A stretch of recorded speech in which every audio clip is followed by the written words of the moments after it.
ایک بادشاہ نے ملک بھر میں کچھ عجیب سا اعلان کروایا کہ جو بھی بادشاہ کو اپنی ایسی 3 خواہش بتائے جسے پوری کر کے بادشاہ کو سچی خوشی حاصل ہو، اگر ایسا نہ ہوا تو اس شخص کو قید کر لیا جائے گا، جبکہ جیتنے والے کو 1000 سونے کی اشرفیاں انعام میں دی جائیں گی۔ گاؤں میں ایک عقلمند لکڑہارا رہتا تھا، لوگوں نے اسے مقابلے کا مشورہ دیا جسے لکڑہارے نے پسند کیا۔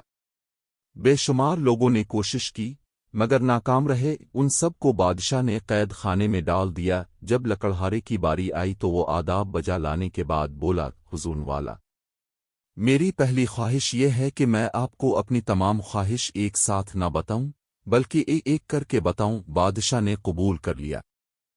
میری دوسری خواہش یہ ہے کہ میں حضور والا کو 1 مہینے کے لیے قید خانے میں ڈال دوں۔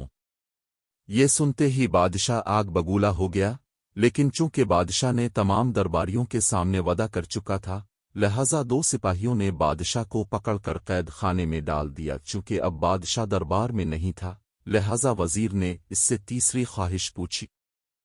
لکڑہارے نے کہا، وزیر محترم، میں آپ کو اپنی تیسری خواہش 1 گھنٹے بعد بتاؤں گا۔ وزیر اس کی بات مان گیا۔ 1 گھنٹہ گزرنے کے بعد اس نے کہا، میری تیسری خواہش یہ ہے کہ بادشاہ سلامت کو عزت کے ساتھ قید خانے سے واپس لایا جائے۔ قید خانے سے نکلنے کے بعد تو بادشاہ کی خوشی کی کوئی انتہا نہیں رہی۔ وہ سمجھ گیا کہ لکڑہارا بہت ذہین ہے، اس نے باقی لوگوں کو بھی رہا کر دیا اور لکڑہارے کو 1000 سونے کی اشرفیوں کے علاوہ اپنا مشیر بھی بنا لیا۔